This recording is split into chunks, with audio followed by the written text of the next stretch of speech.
So you know I'm paid in full. Hey, what's going on? It's another episode of the Joe Teel podcast, and like always, I have another great guest, Mr. Roger Sheppard. What's going on? Man, Joe, I'm just having a good time myself. Awesome. Every day is another day of fantasy. It's like I'm going to the fair every day. Every day? Man, I hit the rodeo every now and then and get to watch somebody get bucked off, and then I get back on the Ferris wheel and then go throw at the carnies and try to knock the blocks over to see if I can win a teddy bear, you know. That's what my life is. My life is nothing but a lot of fun. Yeah. That's an interesting way to look at it, especially I think you see a lot of business guys, like, you know, you've been in a lot of business. It's tempting to go get sucked into that hole of we're doing business. Yeah, you know, I was never the guy that could stick with something.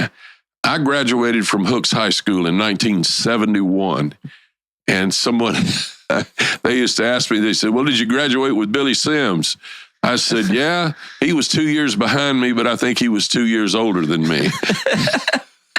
Billy was a man amongst boys, and I knew Billy well, used to work out with him in the weight room, and he would ask me, he said, I went to Louisiana Tech to play football. I was actually recruited to replace Terry Bradshaw. I was a quarterback. Wow. And so Terry came down and watched me play a basketball game, and he was with the offensive coordinator that was trying to convince me, but I had already just about decided to go to SMU. Hayden Fry was the head coach there and had recruited me, and so I got to go on a trip and visit SMU, and a little nostalgia there. I was shown around by a guy named Chris Rensel, and his brother Lance Rensel was a All-American and a All-Pro wide receiver for the Cowboys. Oh, wow. And so Lance was a tight end at the time, and I was a quarterback. And so he showed me around Dallas, and my wife, who was my girlfriend at the time, Debbie, got to go on the trip with me, and so she got to see all this happen, and she was excited about me going to SMU, and I told her, I said, you know, I don't really think I can do it. And she said, why is that? And I said, well, Louisiana Tech is recruiting me, and I said, my mother and my dad, they're not fantastic drivers, and we're going to split them up. My brother was already playing at Louisiana Tech. And so he was playing with Terry Bradshaw, and Bradshaw was graduating the year before I got there.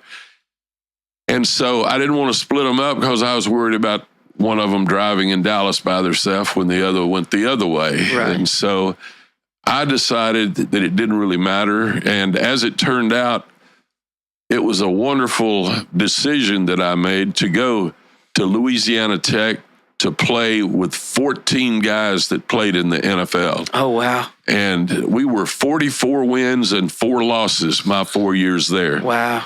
Which was unbelievable. Yeah, that's crazy. And so it was a very tough thing to break into that lineup because there was so many good players there. Wow. Mike Barber went to Houston. Pat Tilley went to the St. Louis Cardinals, and Roland Harper went to the Chicago Bears, and I can just go on and go on. There were several guys that I played with. Fred Dean ended up in the NFL Hall of Fame as a tackle, and went to San Diego and then played for San Francisco. But I got to play with some of the best in the world, and these guys were some of the best friends I've ever had, and we were just crazy college kids back then. Heck yeah. So after college, what did you do directly after college? When I left college, I was trying to find a coaching job, and I was hired by Redwater. And the superintendent of Redwater, his name was Barron. Can't remember the initials, LB Barron or something. He was the superintendent, and he was a friend of my dad's that worked with him at Red River Army Depot for a while. And so he hired me, and then I got a call from Liberty ILO and told me that they would pay me $1,500 more.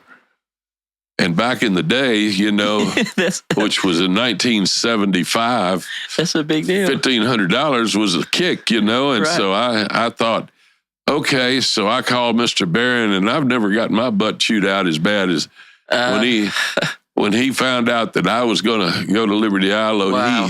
He wore me out and kind of made me feel bad, for about 5 minutes, and then let's go to Liberty Island and get this $1,500. let me get that $1,500. So I went to Liberty Islo. I was actually I taught biology, and I took a job that Luther Gross had retired, and he was a good friend of mine from playing basketball. I played every sport at hooks. There was nothing else to do. Right. I mean, really, there was no computers, no cell phones. There was nothing. And so sports was it. Right. And here I was 6'3", weighed about 180. And, I ran the high hurdles. I got a scholarship offer from the University of Texas. I finished second in the state of Texas in the high hurdles and got an offer for them. And then I got an offer for baseball from Oklahoma and Oklahoma State. Wow. I got an offer from football. I got an offer from basketball. And football's what I wanted to do. And so my brother was already playing at Louisiana Tech. And so I jumped on board with that to keep my parents from splitting up and having to go both ways. SMU was a wonderful place. I mean, and they, but about 2 years after that, they had bloodbath drills to try to run kids off because another coach came in and tried to get rid of a lot of kids. Oh, just intentionally making it rough trying to make it rough intentionally, and they got in trouble for that. Wow. They called it a bloodbath. They were trying to create havoc, and a lot of kids quit. And so back then, it was a 4-year scholarship. And so when they signed up with you, you had 4 years on them regardless. Now they can cut you after 1 year. Yeah, do you know Nicholas Reed? He worked for Texarkana Game Day, and I believe he played at SMU. I believe football. So. He gave me the breakdown on how college and stuff works now, college sports works. He said that, you only get like a 1 year scholarship, and they'll just cut you if you're not good enough or That's not right. fitting in. Yeah. So you're saying before then, you could just be there and they say, well, you could ride it out. Let's make it tough on him. Maybe he'll quit. And then then the scholarship would go away, I'm guessing. And that's what they would do. Wow. And so they would pick out in off season those that they didn't want anymore. And you could watch it happen. They would roll you to death in agility drills. During off season, we'd have agility drills, and because it was against the regulations for just the football team, it had to be a class open to all the students. And so the stupid students, I call them stupid because they would come in there thinking they were going to walk on to the football team, and the coach would roll them till death nearly, and they'd quit. Wow. And so when they would find somebody they wanted to get rid of their scholarship, they'd make it so rough on them, they'd want to quit. And that's just the way it was back then. Yeah. And so now you have the portal, you have all kinds of ways that you can escape, but they can also cut you. Right. And so it's kind of like the pros. Mike Barber, I played with him. He played with Houston for 5 or 6 years, and Mike ended up going to Denver, and then he went to Los Angeles. Mike had 7 major knee surgeries and continued to play football. Wow. And then he started a ministry. But Mike, I asked him about his contract, and he said, Roger, these contracts are all based on a basis, and then it's performance. And so you had this amount of dollars that they would guarantee you, but you had to perform. And if you didn't perform, then they could cut you. And so just like now, they can offer you $10 million, and if you don't make the team, you don't get the money. Wow. So you've got to perform to get there. Yeah. That makes sense in a way, but also it would be bad. It would be sad, to go through all that and not get the money. But you got to perform. That's what they're paying you for. Well, I mean, and that's one of the things that we're missing now in government work.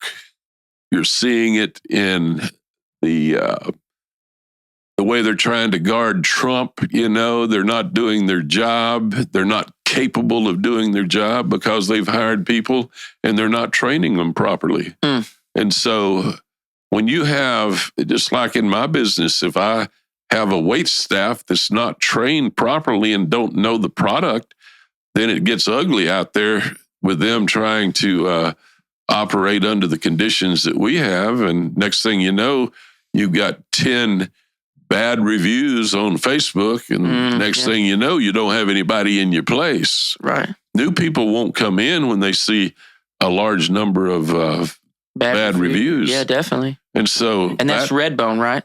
Redbone Magic Brewing. Yeah, that's awesome. That's another story. That we'll get there. I'll try to work like chronologically get there, but anyway, I went to Louisiana Tech. I graduated high school in 1971. I played at Tech from 71 through 75, and then I started to work for Liberty ILO. Went to there and got my $1,500, and that was just for coaching. But the state salary that they were working with was $8,640 for your job to teach that whole year. The whole year. Okay, yeah, that's what I was. Yeah, okay. And $8,640, I'll never forget that number, was the state lowest pay or the beginning pay of a teacher. Right. And other schools would boost that a little bit. They'd throw 1,000 on it. You know, it might be $9,640, but Liberty ILO was $8,640. And so if you understand schools were started in a one-room house, and it was a school marm or a lady that didn't have anything else to do, and she didn't make any money to teach kids how to read and how to write and how to do arithmetic. Right. And so all that you're seeing now is the progression that started from a one-room house. Yeah, like schoolhouse, yeah. And so that's cool. There was no pay at all back then. And because of that moving the way it did, it kind of kept that same mold, and you just didn't make any money. And $1,500 was the coaching stipend. And dude, every team we played at Liberty ILO, and think about this, I was the junior varsity coach, and I coached varsity offensive and defensive line, but I also coached junior varsity. Well, junior varsity played out of town on Thursday when the varsity played in town on Friday. Right. And so when it was the reverse, then junior varsity was in town on Thursday, but you was out of town on Friday. So every week, Roger had to go out of town. And every school that Liberty ILO played was over 100 miles. Wow. Every school. And so we'd have to drive 100 miles on a school bus, a Yellowhound, and then we would get back at 2 and 3 in the morning, and then we'd have to get up on Sunday or on Saturday and come back to work to break down the film. And then we'd have to go to work on Sunday to get started with a game plan. And so we worked 7 days a week. I was working 84 hours a week. And when you take that 8,640 and 1,500 and add it together and then divide it by them hours I was working, I was making 36 cents an hour. Oh, that's rough. But boy, was I having a good time. Yeah. Yeah, I'm sure. Yeah, you seem like the type of guy that could make it work. My kids love me. They love me because I had an attitude of a father, and I took care of my kids. And so the wonderful thing about that now is to have kids coming up. One came up to me today. I ate by myself at walk-ons, and I was sitting at the bar, and a guy called me coach. And he looked about the age of students that I had, and I said, okay, you're either from Hooks or you're from Liberty Islo. I don't know which one you're from. He said, well, I'm from Hooks. And so he told me his name was Haynes. And so Steve Haynes, and he said, you were at Hooks and I enjoyed you and all that. Now, I didn't remember him, but, Right. you know, you have an influence on people. Just like the coaches that I had at Hooks when I went there had a lot of influence on me. Yeah, a good coach can go a long way. Oh, yeah.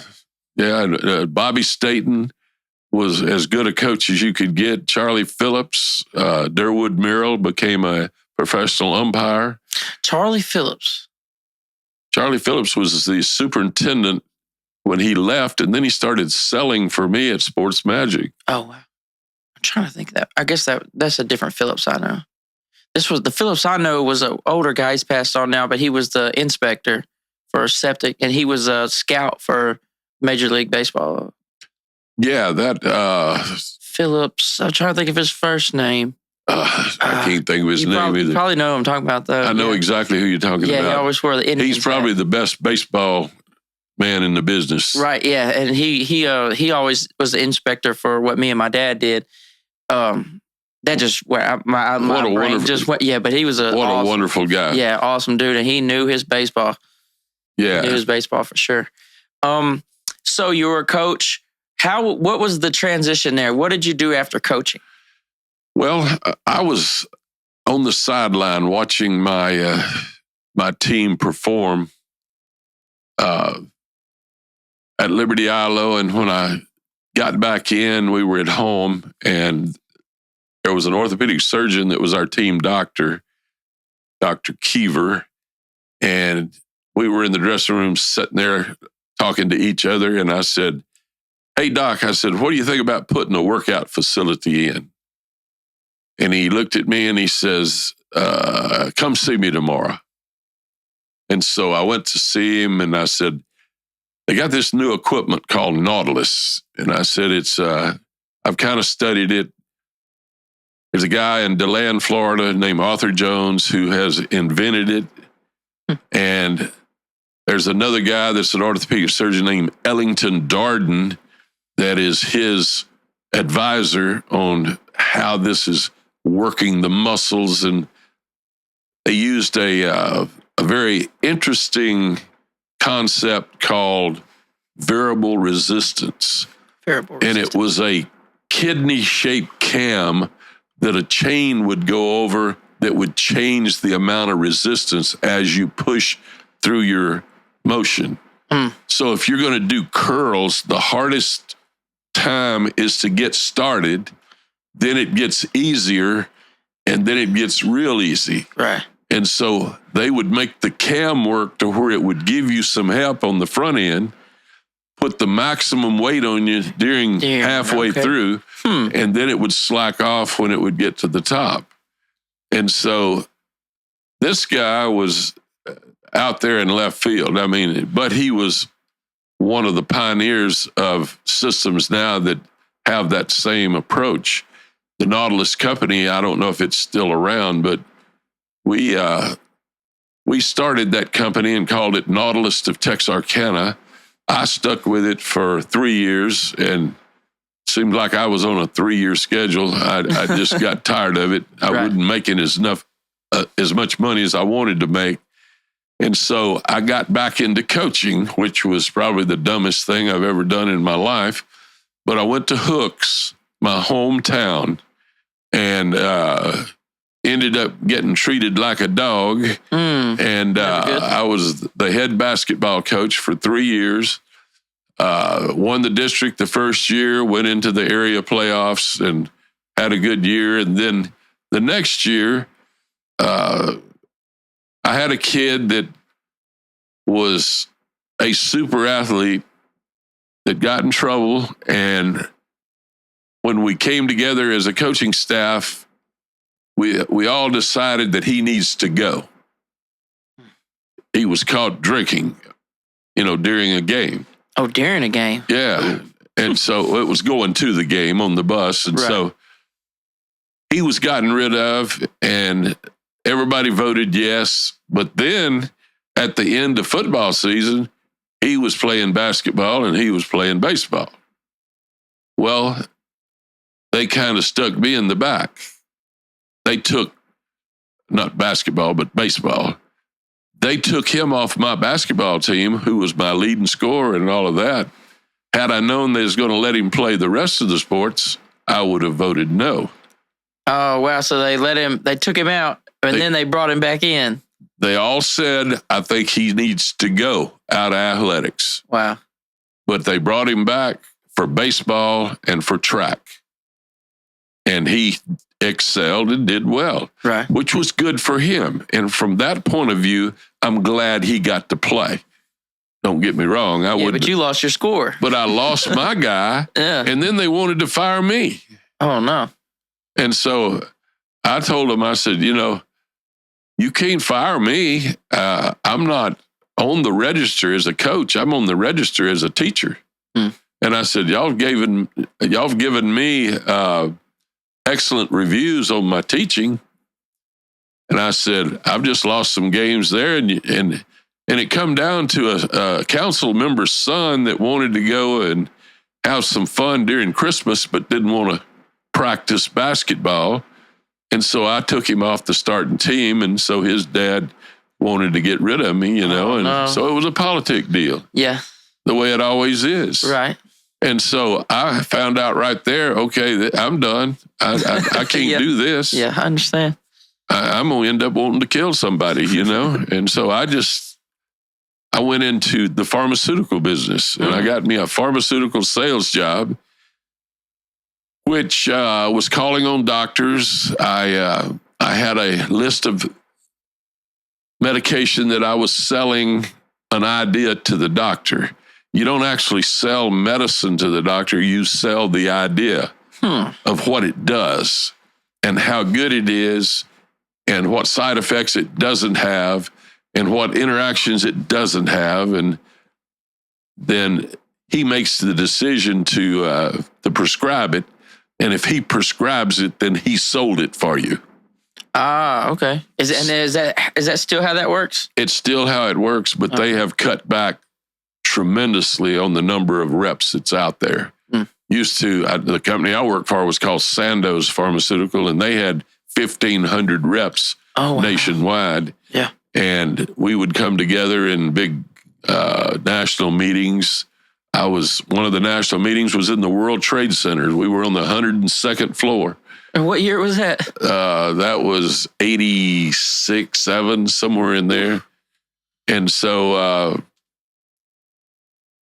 you could lean on that wall 102 stories up and you could feel that building swaying. That is the weirdest feeling. Yeah, no thanks. I'm not sure I've ever been up that high. But in a building, at least. That company was awesome. I mean, I enjoyed working for them. I just wasn't that good at them. I didn't like calling on doctors. Right. I'm a BS type of guy, and doctors are serious. Right. And so trying to get a doctor to loosen up and to listen to the BS, that's hard to do. Yeah. And so he'll have 15 patients waiting on him out in the waiting room, and you're in there jacking with his time, and that's just hard to do. And so I lasted 3 years on that. There's a pattern. Another 3 years. Yeah. So I lasted 3 years at Liberty ILO. I lasted 3 years at Hooks. I lasted 3 years at Sandoz. And then I told my wife, I said, I'm going into business myself. And so at that point, I started Sports Magic, which is a screen printing and embroidery company. And I saw a hole in the market. I saw there was things going on that people couldn't get what they wanted. They couldn't get that real colorful shirt that had the big, massive mascot on it and stuff like that. And so ended up getting into that and figuring out how to get all of that started and started calling on schools. And oh my God, the schools ate it up and we blew up. And next thing you know, I'm doing 40 or 50 high schools, that I just can't get them printed fast enough and get them to them. So I was doing it all by hand for the longest and then ended up buying automatic equipment. I got to where I could print 800 shirts an hour. 800 an hour. 800 an hour. And so it was hard to do that many because you have to keep pushing the rack over. I had rolling racks that I had shirts on, and you'd have to take it's on 59 right there. Was it always there? No, it started in my garage at my house in Nash. And they ran me out of Nash doing business in the garage, in a residential area. I had 18-wheelers turning around in people's yards, I'd had to go in and fill up the ruts, And so they ran me out of Nash. And so then I moved to Kings Highway across from what was Peak's Grocery at the time. Peach Grocery. Where on Kings Highway where was that at? You know where the daycare center is? Used to be a doctor's office. And there's a dental office there. I believe, it's like a red brick daycare building Yes. It's got the arches on the front. Right. Yeah. I was right across the road from that. Okay, so on the other side. Okay, cool. Yeah, I know where that's at. So, I don't know what it is now. I think it's a real estate building. But I built that building, and then I got an offer to the one out on 59. I had called into the real estate company, and they said, yeah, we'll show you some buildings. So they showed me 3 buildings, and that one was perfect for what I needed it for. And so I made them an offer. The bank owned it, and so they wanted $156,000 for it. And I said, man, all I got's 112. I said, I can do that. And the real estate agent, he shook his head. He said, they're not going to take that. And I said, well, they certainly ain't going to take it if you don't go ask them. Yeah, go tell them. Go throw it at them. And he came back and he said, I need a $5,000 earnest check. He said, they took the deal. Wow. I said, cool. And so to tell you a really funny story, I went back to get started on fixing the building up. I bought it as is. And the reason I asked for it as is because I didn't want them adding money to it, knowing that they'd have to fix the air conditioner and they'd have to fix the door and they'd have to fix the windows and stuff. They didn't want to spend any money. Right. And so I was a perfect customer. And that's one reason I think they took the low offer, because I said as is. They probably just want to get off of it. Yeah. I'll buy it as is, because I knew banks couldn't hold on to property but for so long. And they had that for sale for a long time. And I didn't know anybody else would buy that. And so I threw that little old price out there and they took it. And so I'm in there working on it. When I opened the door to go in there, there was a brand new S10 pickup sitting in the middle of the floor in there.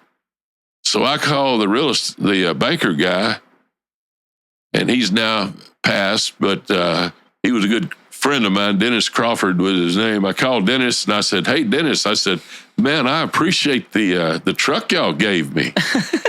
He said, what do you mean? And I said, well, there's an S10, a white S10 pickup in my oh, that's mine. I said, no, that was yours, but it's mine now, because I bought the building as is. Right.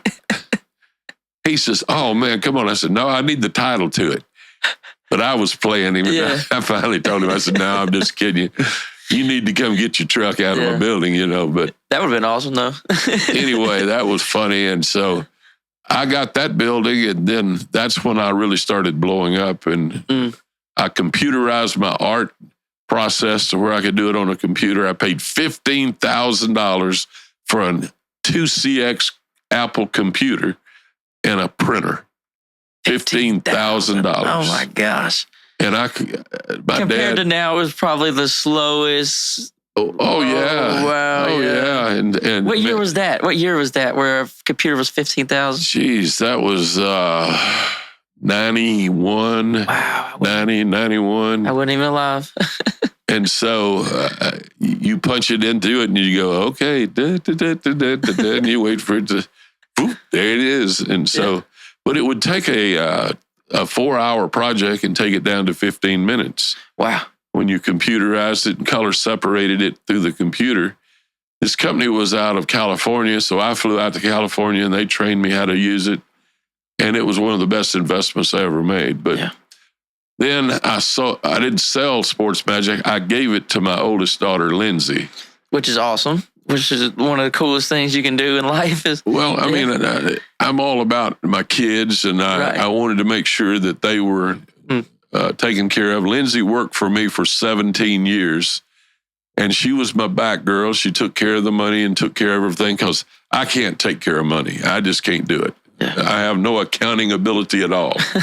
I started out in business administration at Louisiana Tech, and before the quarter was even over, I'd already quit. I said, I can't do this. Yeah. I got into PE, man. And then I learned how to do science, Science was always my deal. So I graduated physics, chemistry, and biology as a composite degree, and I could teach any of those subjects. So that's what I ended up doing, but I just couldn't do accounting. It just doesn't make sense to me. So don't trust you with the money, huh? No, and just the idea, though. But I mean, I've heard of people like that. I can toss you my billfold right now, and there's not a penny in it. I got a credit card and I know how to stick it in the slot, and that's about it. Oh, that's awesome. So after Sports Magic, what was the move after that? Well, Sports Magic was my baby, and it served me so well. At one time, I tell you this funny story. I was living in Nash, and I was 4 months late on a credit card, and I had an old man named Mr. Nimoy call me. He said, Roger, this is Mr. Nimoy. And he said, you're 4 months behind on your payment. I got to have a payment today. I said, well, Mr. Nimoy, I said, let me tell you how serious this is. I said, if you told me that if I don't pay you today, that you're going to dispatch 3 F-15 jets to come and bomb my house, I'm just going to have to get the hell out of there. Because I'm not going to be able to pay you any money. Right. You're just going to have to bomb my house. And he laughed. He says, well, that sounds pretty serious to me. And I said, it is. I said, you'll get your money. Yeah. And so starting Sports Magic was a difficult task. I had to go sell it. I had to prepare it. I had to do the artwork on it. And then I had to print it. And then I had to deliver it. It was a one-man show.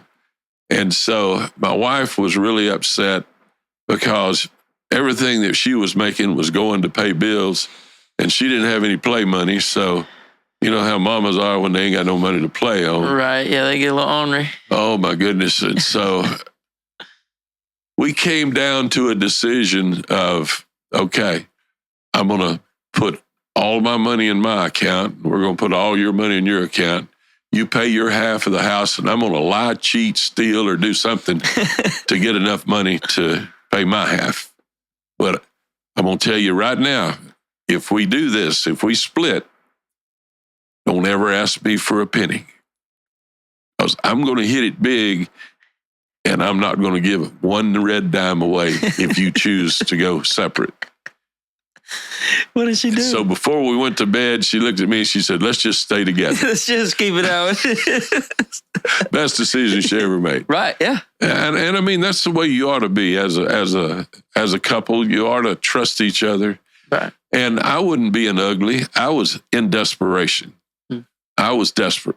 And I'd walked out on the railroad track and thought about letting the railroad train run over me. I just gotten to a point I couldn't get there fast enough. And so I just finally just sat down and thought it all out and came to terms with me. And I figured out at that point that I didn't think enough about me. And that's where I really started excelling because my mind changed at that point. I bought books from Tony Robbins, from some of the best motivators out there, and I started reading those books, and it started giving me chills, and I started thinking, I'm not as bad as I thought. I'm a human being with a mind that can learn anything. I just need some time to get this thing going. And when I got Sports Magic rolling, then I bought a new house. I built a new house. That house is worth $400,000 now. I bought a BMW. I paid $76,000 off the showroom floor. Wow. I bought 2 Harley Davidson motorcycles and then bought 2 more. I bought an airplane. Wow. I just went on and on and on. But what I was doing was using those items as trophies. And I would win the game by raking up enough money, and then I would pay myself a trophy. I would give me a trophy. But I'd also give my wife a nice piece of jewelry. Yeah. And so then she started pulling for me. And so that's the way humans are. I mean, it's not that the women are bad and you're good, or the men are bad and the women are good. We're all the same, and we all think very similar. And so rewarding yourself is very important in a business. You got to pay yourself something. Right. And just working and working and working and paying bills and doing this and that. You got to go on a vacation. It's good. You got to go and work and bring back enough money to buy something really nice that you can look at and you can say, man, that hard work of mine, that got me that. And so I use that as trophies. And so then my kids came along and I would use them to motivate me. But I was in sales. I was selling T-shirts. And so I put a football board up on a dry erase board, and I had to make so many yards each day. And I would have my kid to mark off how many yards I made. And so if I made a sales call on the telephone, that was worth 5 yards. If I got the person that was responsible for purchasing, I got 10 yards.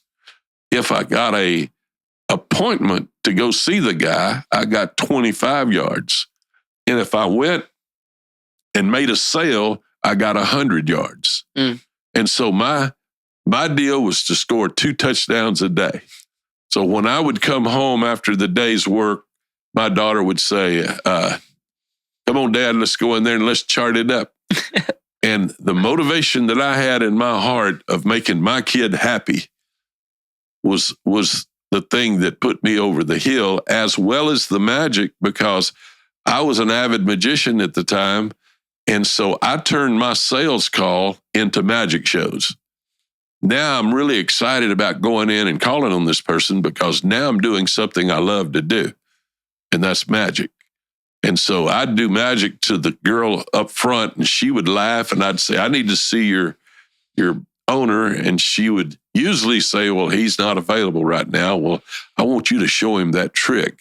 Yeah, I'd be glad to. Yeah, you're getting in the door. And so when I got in the door and I showed him the trick, then I'd say, now, if you'll help me out here and buy something, I'll teach you how to do this trick. You can show it to your grandkids or to your kids or whatever.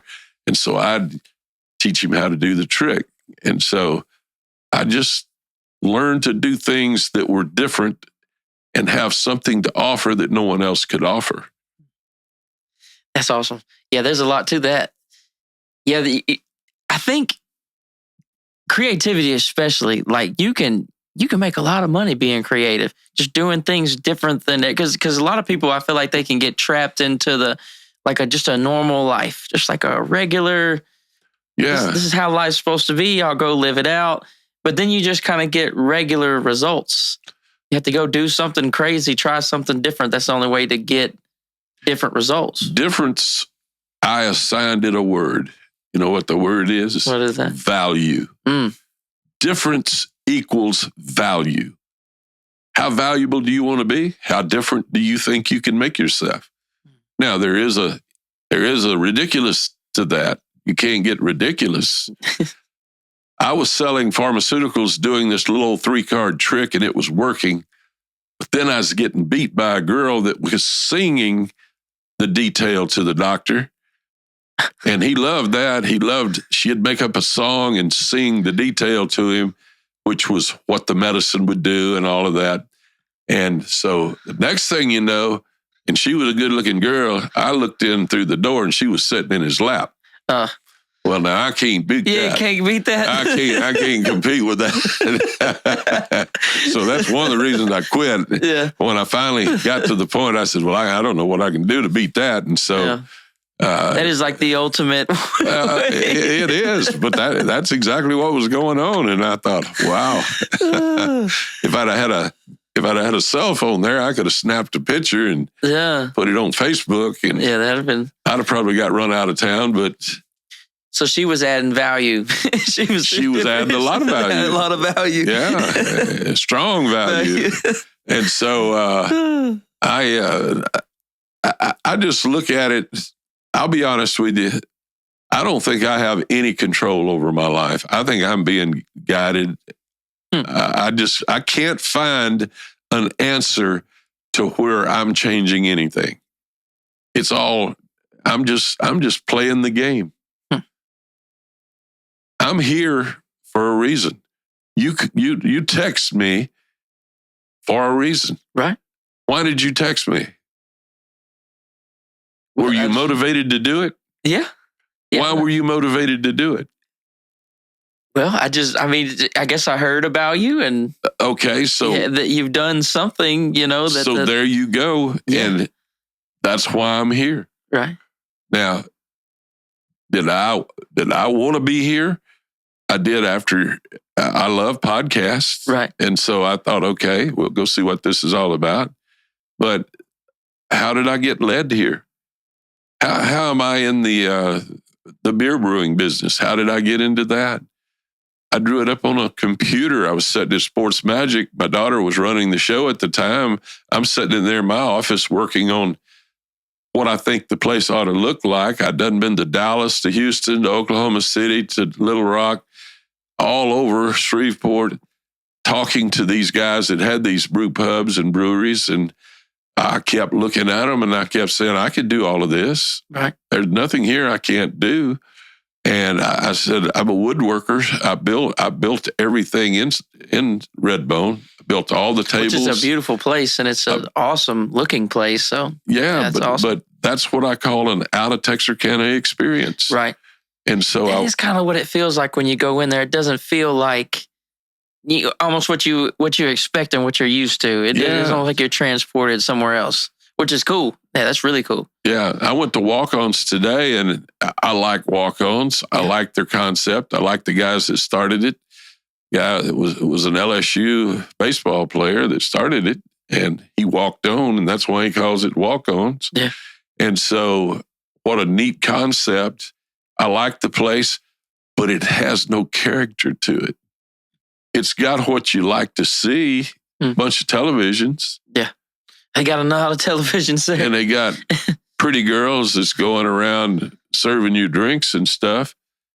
That's okay. But then Bubba's 33 comes into town. Oh my God, now they've got twice that. Yeah. And it's twice as big. And it's just eating them alive right now. Is it really? I was just, I kind of wondered. I was like, man, that it's like walk-ons on steroids. Yeah, it is. Yeah. And it's hurting us also, along with the dumbass economy. I mean, yeah, that's got to play a part in it. We got the dumbest people. We're being led by idiots. Yeah. And it's just that away. And I don't know if there's any way that we can change that. Mm-hmm. And I listened to a pretty smart man today that's predicted a lot of things. And I'm going to say, hold on to your britches because bad times are coming. Who was that? Who? I can't remember his name, but he predicted all the downturns based on his scientific studies. I think I may have heard this guy on a podcast before. Yeah, he's on a podcast, and I didn't get his name. I wished I had. Yeah, they can. This guy, the guy I was thinking of, it sounds like the same guy. He had his own specific way of figuring out, like he had predicted, like 2008 and all that stuff using the same method. Exactly. Yeah. Exactly. And what's wrong is nobody is stopping the spending. They just won't stop. Yeah. You know, they keep saying, well, there's nothing wrong with deficits. Well, our our deficit now, the interest on the deficit's more than our military budget. Right. It's just crazy. It's just crazy. And it's finally going to crash. Yeah. One thing that's always bothered me is that I got a credit score, but our country... You got a credit score better than you. If I miss one payment, my credit score dropped like 100 points. And they like our country as a whole, like if our country had a credit score, it would be so awful. You know, I've been in business for 51 years. Wow. And I've had poor credit for 48 of those years because I was in business for myself.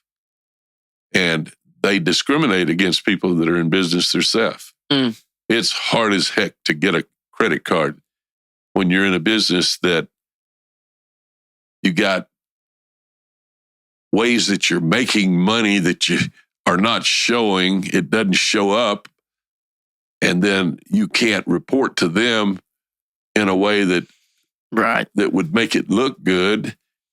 And when you do, then it doesn't show up where they're supposed to look and find. And you go to the banker and it's the same thing. It's just hard as heck for a sole proprietor to get a loan. Which that's what I've been since I've never had a real job. I went to the Army for a little bit, but I've just been self-employed the whole time. I've never had a real job. I worked at Pete Makin's for 2 months. And wow. I didn't like it. Didn't like the. Yeah, so I didn't like it either. You tried to sell cars before? No, I've not tried to sell cars. Well, you're saying like sales. It's the same thing. Sales is sales. I could have been a good car salesman. Oh, but sure, yeah. It's kind of like fishing. I don't like to fish, and car sales and fishing is the same thing. You sit there and wait on the guy to come and.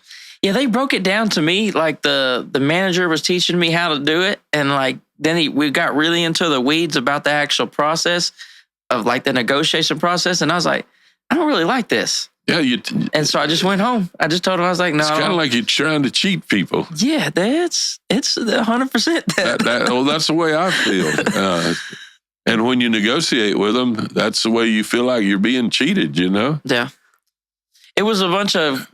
All right, at this point, you go in the office and it, like, so I thought when they go in there, they'll always hype you up. They'll say, well, I'm going to go in there and I'm going to get my manager and we're going to. Oh, yeah. They just go in there and they just laugh. They're just shooting the shit. They're just hanging out. There's no negotiating with the manager. Eat them a donut and drink them a little coffee. And, Then they come back out. Well, I was talking to my manager and he fought as hard as I could for you. This is the new number, but it's just as soon as they walked in, the manager wrote the next number. Then they BS for 10 minutes and then go back in there and pretend like he just fought for you. Yeah, they already know from the jump what they're willing to do and all that. Which I read this book on negotiating by man, I wish I could think of his name. Never Split the Difference. He was a terrorist negotiator. And then, but anyways, he took the same tactic and started buying cars, and he could just buy any car for like whatever he wanted. Wow. He could just talk, like out negotiate them. I'm so ADD. That's where my brain went. But, no, I didn't like sales. I didn't personally like sales. I'm still in sales, I guess, because I had to sell like my service. Well, sure. But you know, it's a different feeling that you have. And that's what, when I got my own product, then it's easy to sell my own product because I can change it. I know when I mess it up. I know I can sympathize with the people that are having issues because, yeah, he's right, you know, and let's do something to fix it. And then somebody will say, well, I wouldn't do it. That guy, he argues about everything. And I said, but that's all right. He talks too. And, you know, a good job will get you one good job. A bad job will lose you 7 jobs, you know. And so my daughter used to ask me, Dad, why do you walk customers out to the car and open their car door? And I said, because I want them to come back. Right. I said, I'm trying to do everything I can do to make somebody feel important. Yeah, repeat customers. That's like, so even with the septic work, I love when when the client is outside. Like if I'm come to pump your tank, I show up in the pump truck. I would rather you be out there because then that's my chance for for you to like me. Yeah. Not just not, you know, because you're just getting your septic tank pumped out. It's not glamorous, Right. but you know, if I can sit there and talk to you and I can use even some of the skills I've learned from just podcasting and get you to like me, okay, well, you're probably going to call me back. I might be your guy now. Sure. And if you continue to use me, then I've done something magical. This is in young people. I've seen this trend of especially like online, like almost like scammers and people that kind of, but it's like you can only scam somebody one time. If you scam somebody, you can get away with it that one time maybe, but then that's not your customer anymore. Yeah. You can only do that one time. And you know, it spreads in a small town. Mm-hmm. Small town's rough, boy. I mean, you got to be on your P's and Q's. You make a mistake, and one of the things is, you know, they used to throw racism at me. You know, oh, he's racist. I said, dude, I'm as far from a racist as you can possibly get. I said, but I am racist. And they said, well, why? And I said, I'm a racist to any idiot. That's my racism. If you're an idiot, yellow, black, red, white, green, I don't care. Yeah. I want you out of my place. For sure. My place is it's being promoted as idiot free. And I have to work hard to keep that from happening. Oh yeah, sure. And so I don't care what color you are. I have a lot of the LGBTQ community comes in. I don't have a problem with any of those. I love everybody. Right. It doesn't matter to me. If you come in, you greet me. You don't even have to do that. You come down, sit down, and have a good time and leave and pay. Right? Yeah. I'm happy. Yeah, everyone wins. And so I don't have any biases. Now, you may not like my politics. I'm a staunch Republican. I'm as far to the right as you possibly get because I'm a business guy. I like less government and more businesses. I think Texarkana could work harder to get more businesses and to get our place hopping a lot better. We're not doing a good enough job trying to get people to come in here. We've got a place over in Nash called Alumax or Texarkana Aluminum that makes a product that it's the only place in the world that makes that product. And they're expanding so fast, it's ridiculous. And so that's what we've got. We've got a central location here in Texarkana. We're halfway between California and New York City. It should be the most wanted place in the country to start businesses and start something. We've got decent politics and we've got a good governor. We do not have a state income tax. There's a lot of great things that Texas has. Texarkana sits right in the middle, and we ought to be kicking ass, and we're not. It does seem like it's growing, though. It is growing. I made a drive. You're saying it needs to do better. Still need to do better. Well, I mean, they should be coming in here left and right. Right. You take a look at Nash, for example. Have you been through their business park? You're talking about the one that's off 82? Yeah. Yeah, the business area that's got, I used to go record there at what was it? Smart Studio. Smart Studios, yeah. Yeah, but I don't think that's a thing no more. No, I think it's gone. But yeah. Shout out to Chip Bricker and Lane Bricker. Yeah. Anyway, I'm so ADD. I'll go the other way. So where do you go?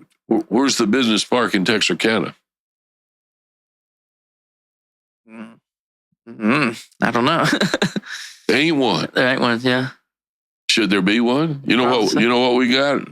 We got a place on South State Line that grinds up trees and pallets, wood, and sells the ground up stuff to put in your garden and stuff like that. That whole area right there should be loaded up with industry, manufacturing. We should have 10 places as big as Cooper Tire. Wow. I mean, that's the way you grow a city. That's the way you get people going. Then jobs are good.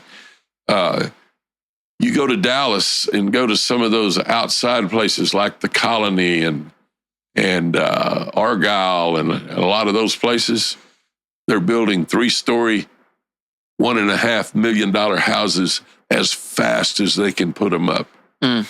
Now, how do you afford that? You afford that with a damn good job.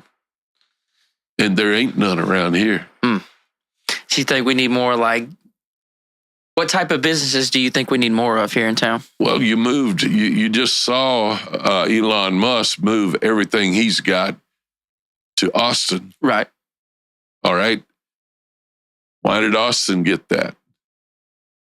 We had a chance to get a brewery here when it was the Slits Brewery that put in Longview back in the day was wanting to come in here, and our people rejected it. Those kind of businesses like that, and look at Longview, at the culture of Longview versus us. Look at what they've got. Look at what we've got. Are they booming more than we are? Oh, way more. I haven't been to Longview in a while. Yeah, go drive through Longview, and I mean, they've got some big old places over there. And so we just need what I think more aggressive people. I don't want to be critical to the city because, I think the mayor does a good job. But to me, I just don't see enough fire. I don't see enough enthusiasm. I don't hear enough rumors of what's coming to town. Right. We've got a hospital over there that's being built right now that's bankrupt. Yeah. I've been kind of hearing about the drama of getting bought and they're not having money, and then they're this and then that. They're building, they're not building. Well, what the heck? Yeah. And so how do you get bankrupt and you just barely off the ground, Right. How do you not plan that better? But, it's just things that's going on that's kind of crazy. Yeah. But I don't know. I'm 71 years old. I've been in this town. I fought, I'd go to the city hall and they want to slap you back. They don't want you saying anything. They give you 5 minutes and then they'll laugh at you and run you out the door, and the next thing you know, they'll be checking your business and you'll have the health inspector over there that's dragging through your stuff, But they figured out how to weaponize to shut people up. Not to say that Texarkana's doing that. I'm not making that claim. Right. Nationally, they're doing it. They're doing it to Trump. They weaponized against him. And he's getting killed by the government that's supposed to be serving for the people, by the people. Yeah, you saw he almost got shot again the other day at the golf course. Holy. Looks like they was on this one a little better, though. I don't know. That's... I get so worried about the news in general. It's just a sad commentary that we're at the point in our country that we're trying to kill our own leaders. And that's third world banana republic and all that is. So let's I want to talk about some science stuff. How big are you into science still to this day? Depends. What kind of science stuff do you like? I listen to a lot of these. I listen to a ton of podcasts. So I don't not listen to music anymore, but I've almost completely replaced it with like 3-hour conversations. And I listen to like 2 or 3 of those at least every day. And I like when scientists come on shows like Joe Rogan or like Danny Jones. They have a lot of scientists and a lot of people like that. And I don't know, I like a lot of astrophysics and I like a lot of space and biology is cool. And then like I like thinking about I try not to get into the conspiracies, but I always end up getting into like conspiracy type stuff. like the ancient civilization arguments and the people, and then like just regular archaeologists, like that type of stuff. Yeah, well, it's something that's been minimized for a reason. And I think what we suffer from the most is those that love power and love to control others. Just like churches that like for you to walk the line. I got kicked out of a Baptist church for asking questions because I'm a science guy and I need some proof. You can't just say, well, I have faith that that's the way it is. Well, what led you to that conclusion? Right. Well, that's just the way I feel. Well, how do you just feel something without being led by something? There's got to be a B, C, and D. Right. Well, it's kind of like the chicken. What comes first, the chicken or the egg? Well, that's a great question. Let's think about that. Let's see if we can discover that. When you tell me that all I have is faith, then you tell me that you don't know anything, and you're just going to accept whatever somebody says as the gospel. And I'm not like that. I'm not a religious guy. Right. I'm a believer. Now, I'm a big fan of Hugh Ross. I don't know if you've ever heard of Hugh Ross. Hugh Ross. No. Hugh Ross is an astrophysicist, and Hugh is also a Christian and a godly man that has both the opinions that evolution occurred, but it was all done by one person. Now, that belief right there rubs me kind of wrong, because when you get into one person, and I ask the question, well, who's that person? And if you look at, I can't remember what verse it was, but it was God came and he said, my name is God, and that's what you're to call me, the Lord, or the God of Abraham, the God of, his first kids. And there is a verse in there, I wish I could remember it. But anyway, when you get into, well, I have faith that God created this earth. Okay, so who created him?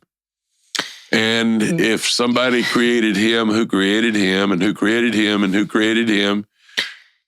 Yeah. You see where you get to? Yeah, at some point, it's like something had, so you're saying at some point something had to happen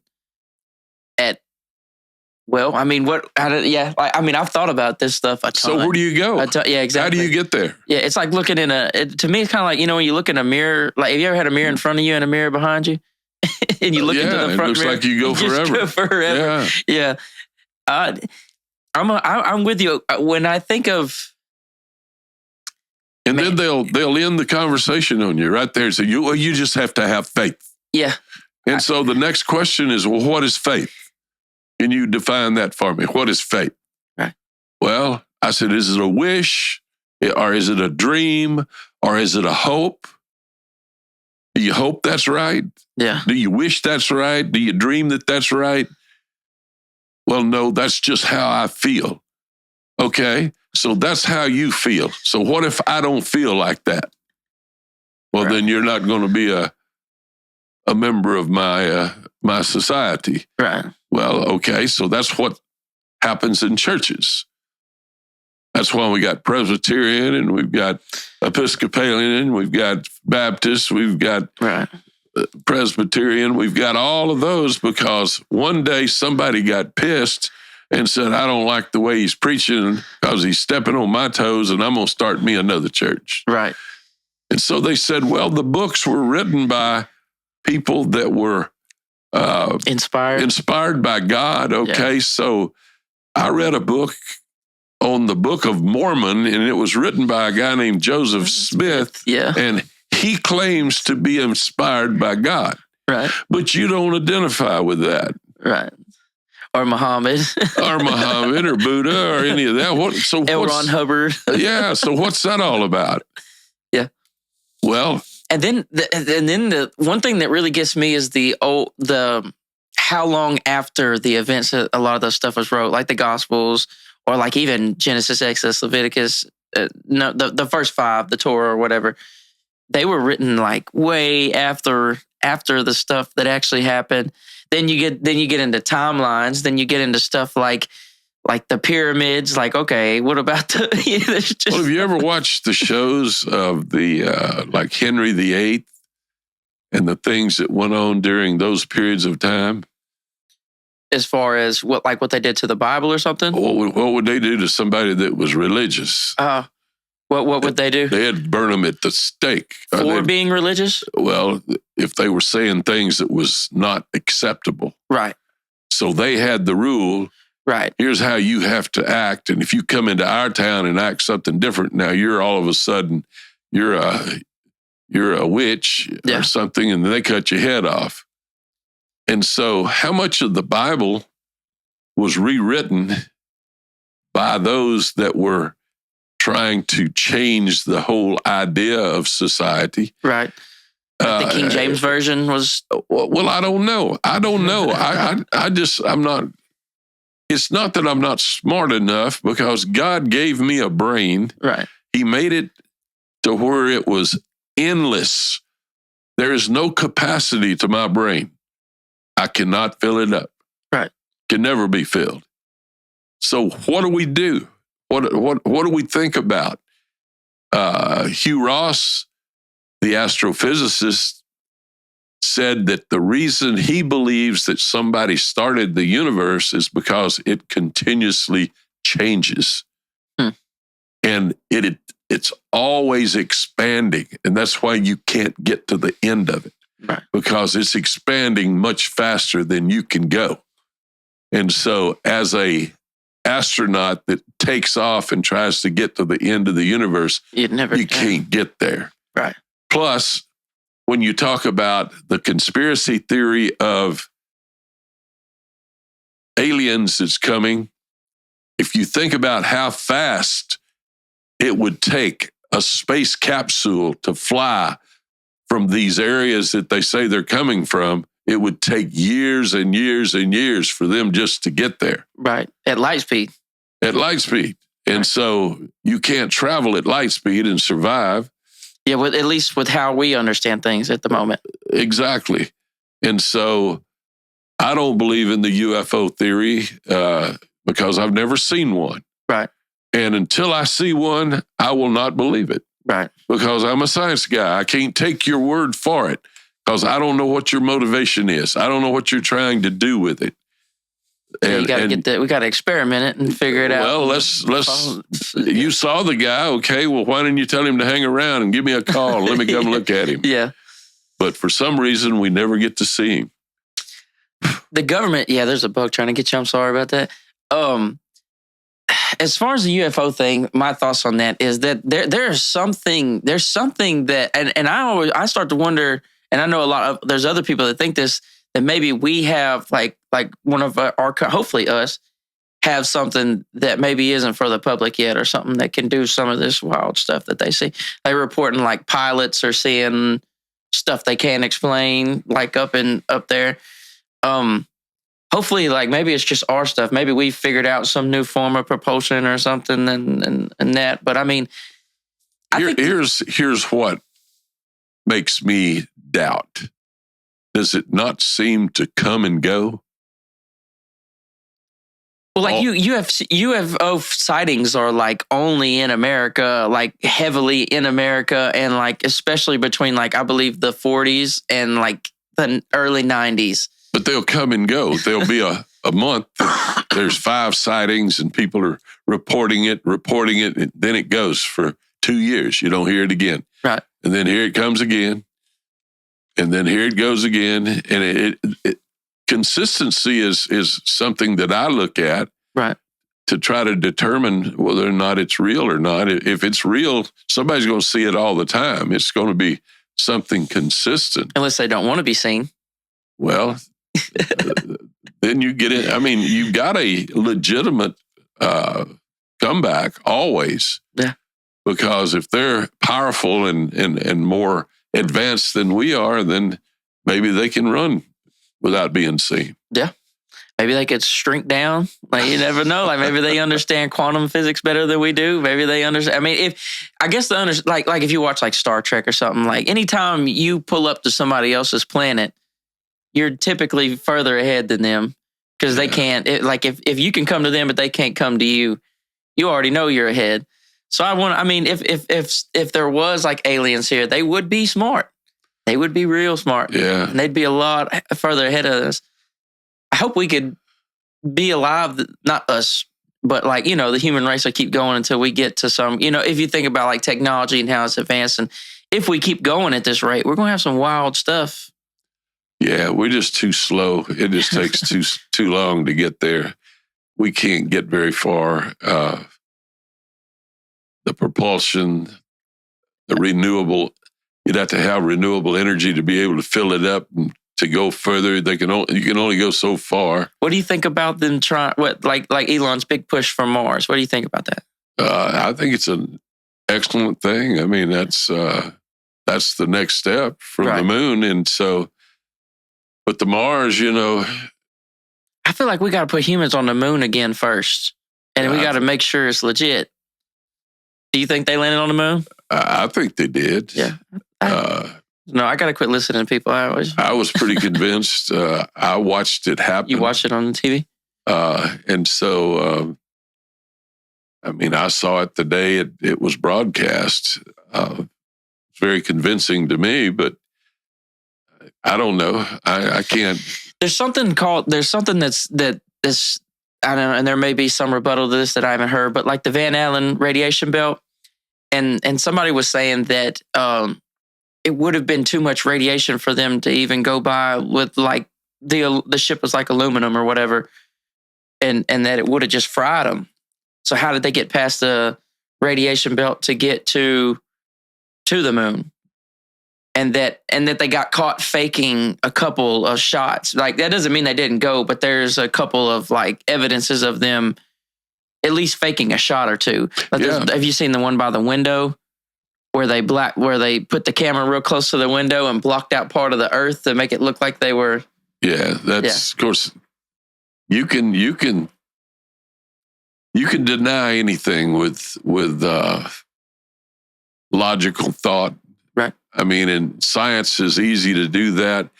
The Hugh Ross guy is kind of my favorite guy when it comes to that, because he is thinking on two different planes where most people are just single thinkers. They're in one line and that's it.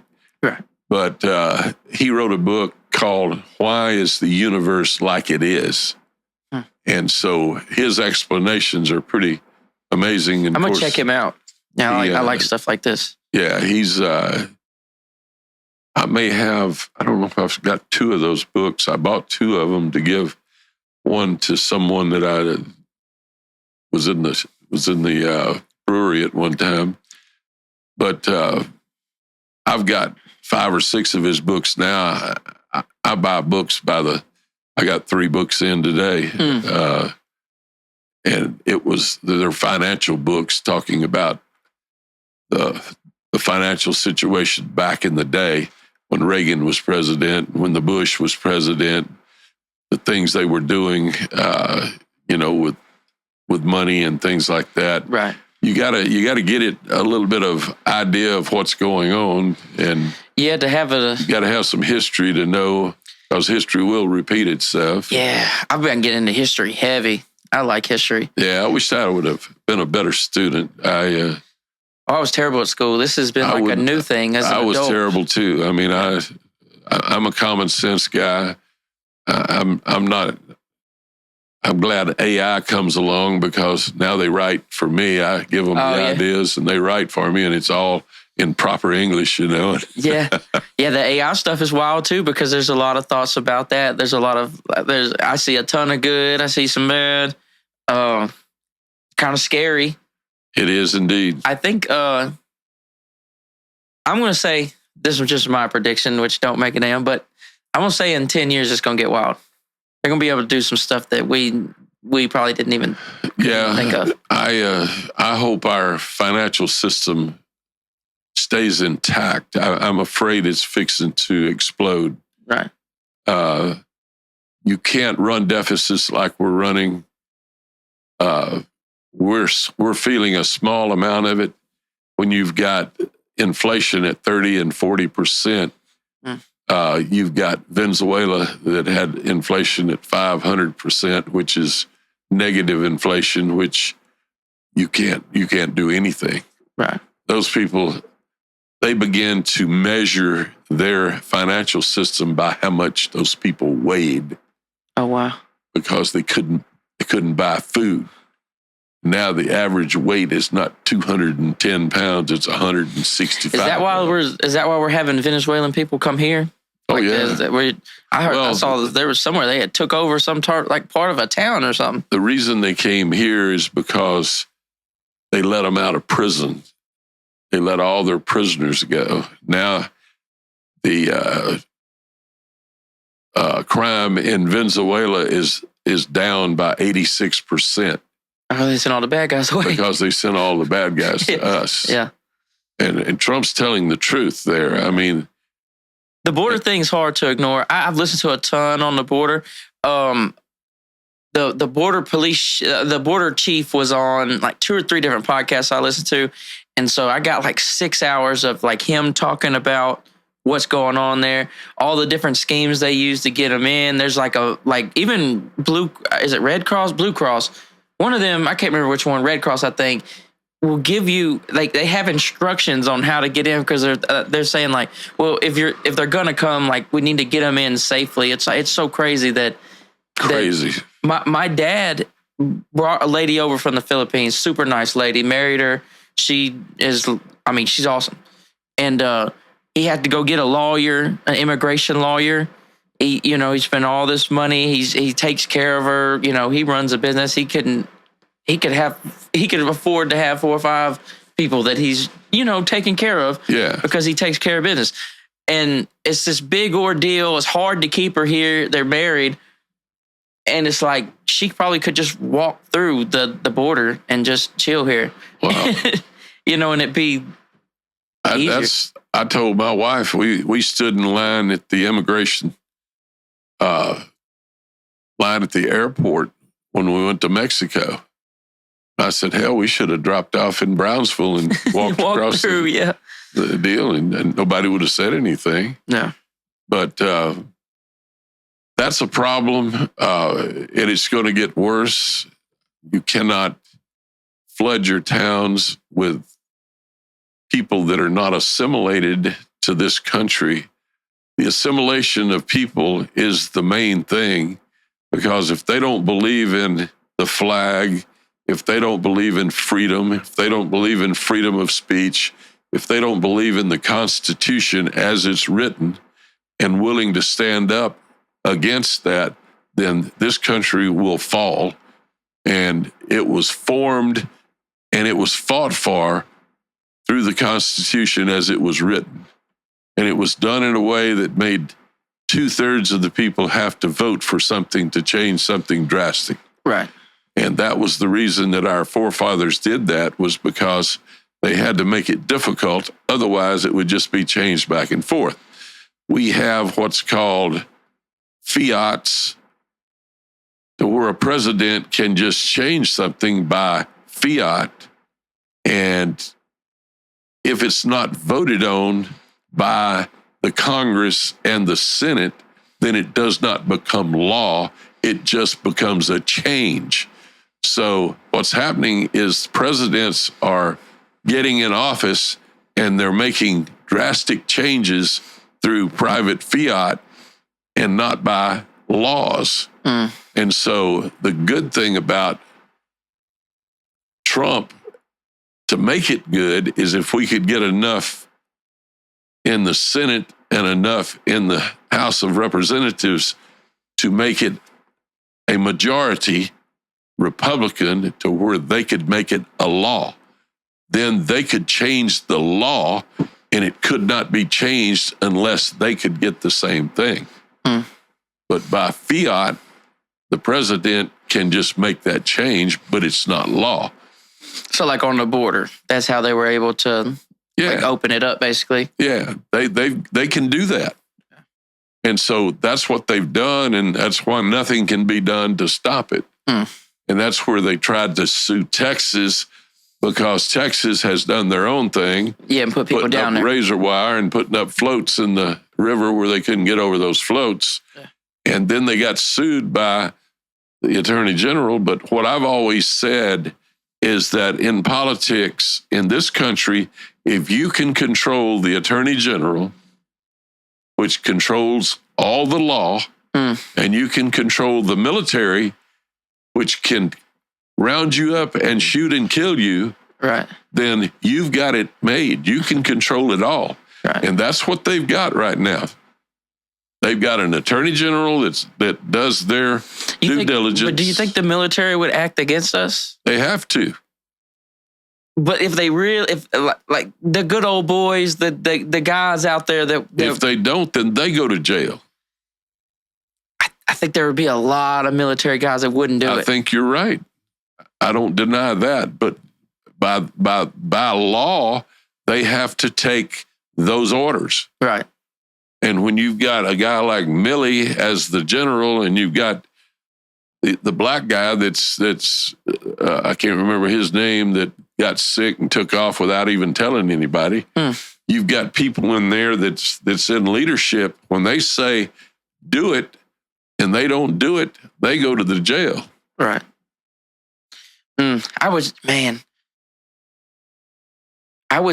think that, being in the military myself, and I always had thoughts. I was like, what if, because you think about it, if they told you to go, I did time in the Guard also. If they said, they mobilized us as the Arkansas Guard, if they said, you go take everybody's guns or do whatever, or you go to somewhere in Arkansas to enforce that, it's like, I think I'd rather just go to jail or you just go ahead and... You want some history of that? Kill me now. Sure. You ever heard Ruby Ridge? Ruby Ridge. Ruby Ridge was a group of people at a place called Ruby Ridge that had a stash of weapons. And they were ratted on. And so there was an 86-day standoff trying to get those people to give up those weapons. Janet Reno was the Attorney General. Janet Reno made the call to forcefully go in and get them. They slaughtered those people and got those guns. Oh, wow. Their own people. What year was this? Do you have any idea? 70-something. And then it was a government thing. It wasn't a state deal. It was a government. It was a national government. National. Okay. Now let's talk about Waco. David Koresh. Yeah. There was a 56, 75, I don't know how many days standoff trying to get them to surrender. They finally took a tank and punctured the wall of the compound and set it on fire and burned up all those children and all those adults that were in there. Was that the Guard, or was that the national government? Who do you know? What part of the military did that? I'm not for sure. Right, that's interesting. I want to look that up. That would be a good lookup. But the chain of command goes down. It's probably the National Guard. I don't know. Maybe not. But it's authority. Authority has the right in their land to shoot and kill you. And they will. They've already shot at Trump twice. And who's doing that? Both of those people were in a publication, or it might have been a commercial that was made for BlackRock. Yeah, no, I saw the first guy was in there. I didn't know the second guy was. Both of them. I know the second guy has been in Ukraine trying to get people to come fight for Ukraine. He seemed kind of like a whack job. I listened to the whole when they were afraid this guy was going to get scrubbed because the last guy just got scrubbed. Whether it was CIA or whoever, one of the alphabet organizations. Yeah. As soon as it happened, he was immediately scrubbed. Like, you can't really get hardly any information on Crook, I think it was his name. Crook, yeah. Yeah, we don't. They blew his brains out. Yeah, we don't. Yeah, we don't know nothing about it. It's hard to know anything about him. Like, even getting background stuff. Which that whole deal was wild. I listened to Eric Prince, the guy that runs the one of them private security deal, like the best one in like the whole world. Like, he's never lost a guy. Yeah. And he was on the Sean Ryan show. I don't know if you know Sean Ryan. He was a Navy SEAL and a CIA guy, and then he has a podcast. I think you like him. He's super cool. But and he had Eric Prince on, and Eric Prince was giving the rundown of what happened there, and it just doesn't make any sense at all, unless they really are just unbelievably like bad at protecting. Like, yeah, it's just incredible.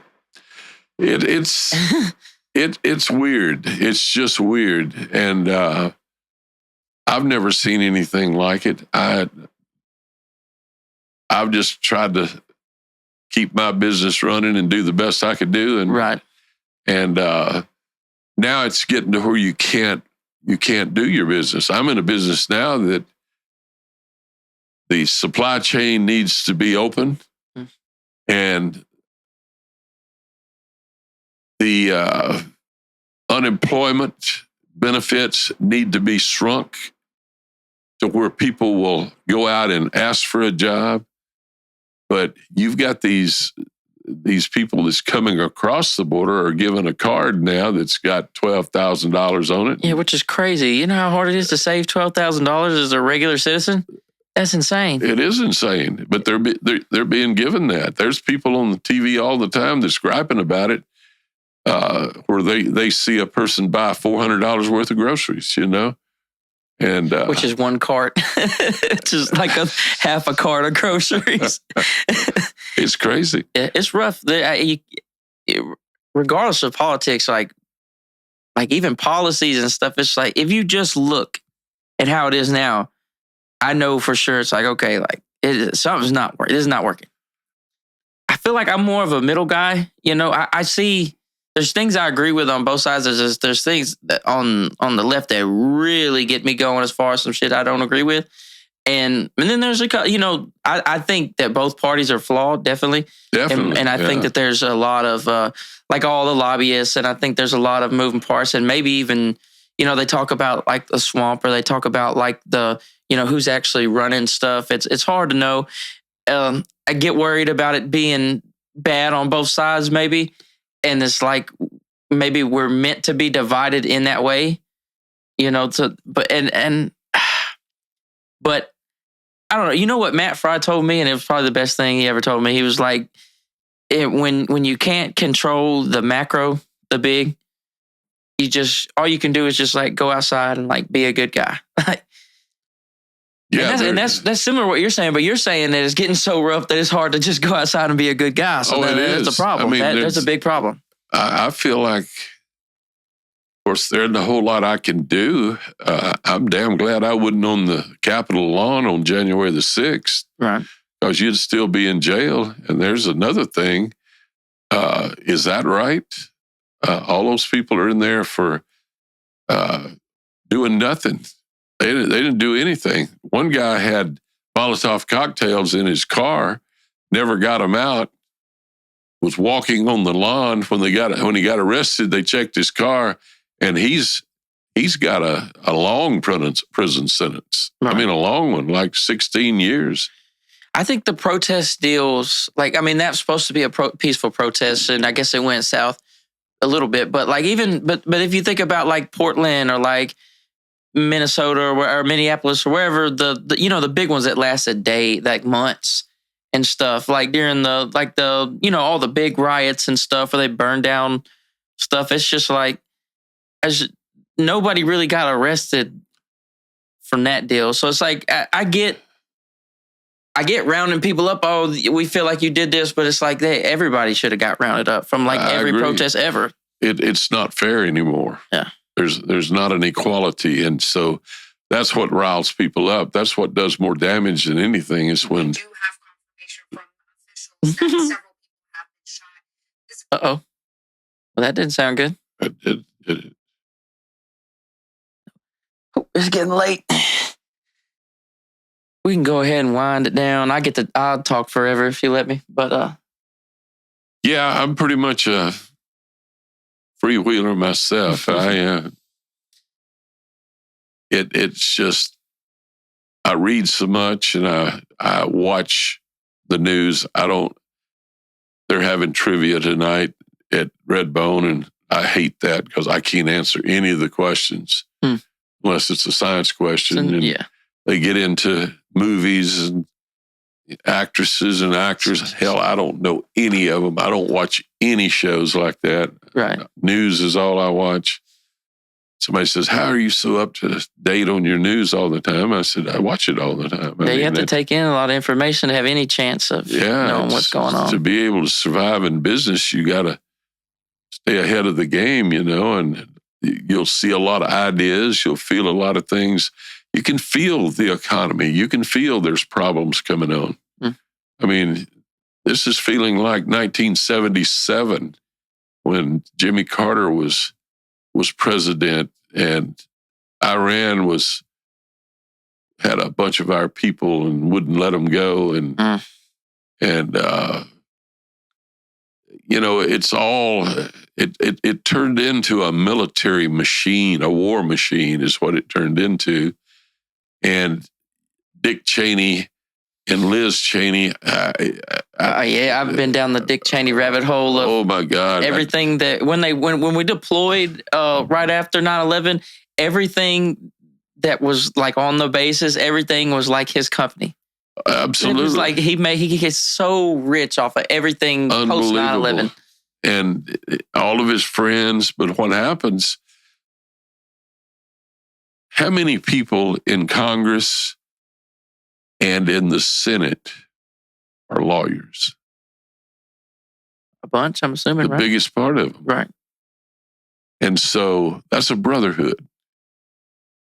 And that's okay. I mean, I'd like to have a brotherhood of brewers that would be on each other's side, that would help change laws and change things in your behalf.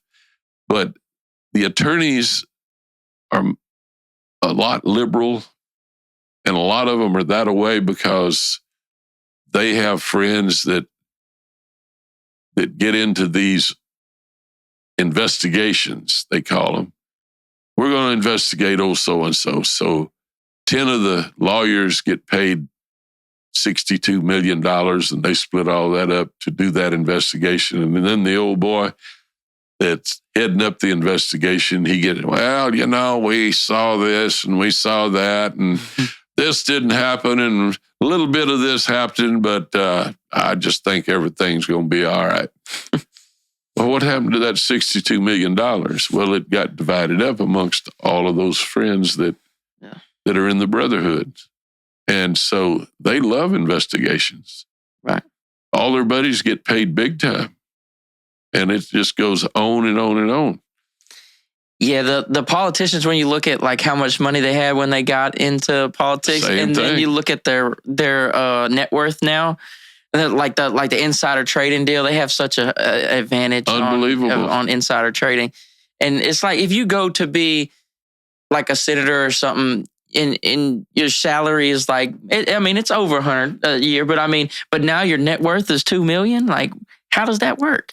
They're getting paid in different ways. They're just working the system. If you're at the top of the system, you can work the system. I call it the Clinton syndrome because Bill Clinton was the first politician that figured out the same thing that Chris Angel figured out in the magic world.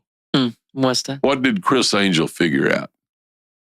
He figured out that people didn't give a damn that he was using camera tricks and wires and things to suspend him. He was doing what the movies have been doing, like Star Trek, or some of those movies where those big vehicles are hovering over the ground, right? And they're not blowing dust or anything. They're just hovering, And so you get a helicopter to try to hover, and it just, it blows everything. But these big vehicles will hover 10 foot off the ground and nothing moving on the ground. How do they do that? And so I get people all the time that says, well, how does Chris Angel do that? And I said, well, it's camera tricks. And they said, no, it's not. And I said, how can it be camera tricks? I said, you ever watch Star Trek? You ever watch some of these movies to where these crazy things happen? Oh, yeah, but that's tricks that they use in the cameras. And I said, yeah. And that's exactly what he's doing. But he figured it out. He figured out that the general public didn't give a damn whether it was a camera trick or not. They just want to be entertained. Right. And so it's entertaining to the mind that somebody can float in the air. Holy crap. You really believe that? You're entertained by that? I mean, that's just bullshit. Right. But they like that. And so here we are in the same way. Our military and what we're doing right now is all, and the government is nothing but a big entertainment. Now they got all these guys that you can see on YouTube just chewing somebody's ass out, just wearing them out, and then nothing's done. They sit there and just like old Ray, head of the FBI, they'll get him up there on the hot seat. Yeah, Congress will get around him. Josh Hawley will get on his ass. And the senator from Texas, Ted Cruz, will get on his ass, and they'll just chew him, but nothing. And nothing happens. Yeah. It's like boxing, and the reason boxing is no longer around, it doesn't exist anymore, is because it was all fake. Now, they did beat the hell out of each other, but the outcome was always fake. Mike Tyson, all that stuff, you think that was all fake? Mike Tyson was one that I thought was as close to not being fake as anybody. Right. That sucker could hit you with the most unbelievable hit, but then he gets knocked down in his latter years, and then he gets it gets reset, and they do it again, and he kills the guy. When he could have killed him the first time, they figured out that we can do 3 or 4 of these and rematches and make money. Football is it just ain't like it used to be. Right. NASCAR, they run around, they're all mic'd off the same way, same motors, same aerodynamics, everything's the same. So it runs around in a circle to get your $255 to sit in that seat and watch that car go around in a circle. And people like that because they fill those stadiums up. Used to, the crew chief could outdo the other crew chief and put another aerodynamic wrinkle to the deal and keep the car tighter to the ground. And he could run 228 miles an hour instead of the 118 or the 218 that the guy was running behind him. Right. That's gone. You think it's just completely even in NASCAR now? Well, they mic the engines. Oh yeah, they can't. They put forms over the aerodynamics to see if they're all in the same range. So they're all the same thing. Yeah. So you're just driving the same car in a circle. See if somebody can do a little better today. And so I went to NASCAR in Dallas, the last one I went to. And I saw 60 laps of woo, woo, woo. Nobody passing, nobody doing anything, just following around.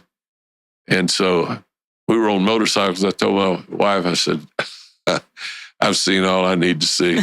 So I went and got me one of the best Bloody Marys I've ever drank. I drank me a Bloody Mary and went home. It was just unbelievable how together everybody was and nothing was going on. Only thing now that I love, and I'm going to the NHRA Fall Nationals, are the Spring Nationals in Ennis in a couple of weeks and watch the drag races. Oh, that's cool. Those guys, that's a different story there. Yeah. I like hockey. My wife has got me into hockey. They're beating the hell out of each other. You can't fake that. No, sir. They get pissed. Them guys are whooping each other. They put they'll they'll high stick them, you know. Yeah, my wife got like just randomly one day. She's like, "I'm gonna start watching hockey." It's like we watched a whole hockey season together last year. That's cool. Yeah, we went and seen a couple games, and it was That's a lot of real fun. cool. I've seen one game. Oh, it's fun in person because they'll just Oh, I love seeing them slamming them into that yeah, glass floor. smack it to the wall. Yeah, It's good. and you don't realize how fast they're going on TV. No, they're flying. Yeah, they're going super fast. Yeah. Look, I gotta get home to my babies. All right. But thank you so much for coming on the show. I super enjoyed it. You are so welcome. Man, and for the YouTube channel, y'all like, share, subscribe, do all that cool stuff. Roger Sheppard, y'all check him out. And thank y'all. Y'all be blessed. Y'all have a great night.